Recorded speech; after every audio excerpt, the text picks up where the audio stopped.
Hello everybody, thank you for joining me. Philip Pullman's birthday is today, the author of his Dark Materials.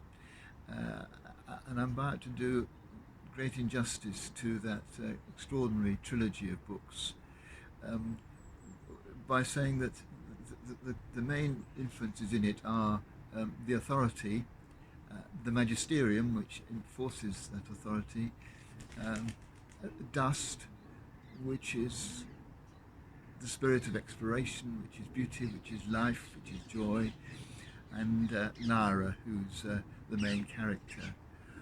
And it's been seen as an anti-Christian book, but I don't think in many ways it is.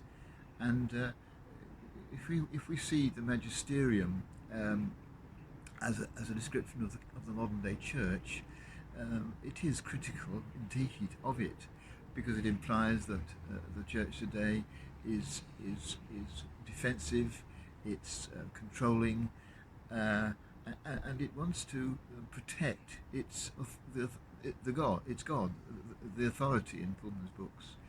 Um, but if God needs protecting, if God doesn't rise above uh, everything that human beings can do to undermine God or dethrone God, then what kind of God is it? The church doesn't need to defend God. God is, if God is at all. Although Pullman, of course, would say God isn't. And similarly, dust. Dust is something which really expresses all the joys that there are to be had about living. And Lara's push north to try and explore dust is this urge that human beings have to get more out of life and to explore its wonders.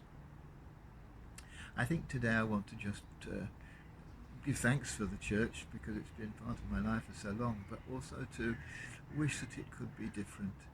I don't know how we get from where we are to where we might be, but I think we want a church which isn't on the defensive all the time, which doesn't feel it's got to defend God, but which is simply focusing on celebrate everything that God is and the life that God gives us.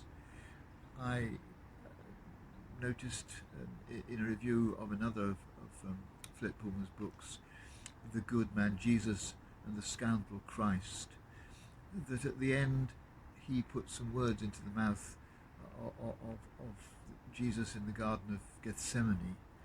Lord, it goes these words, if I thought you were listening, I'd pray for this above all, that any church set up in your name should remain poor and powerless and modest. Church should be poor and powerless and modest. Amen to that.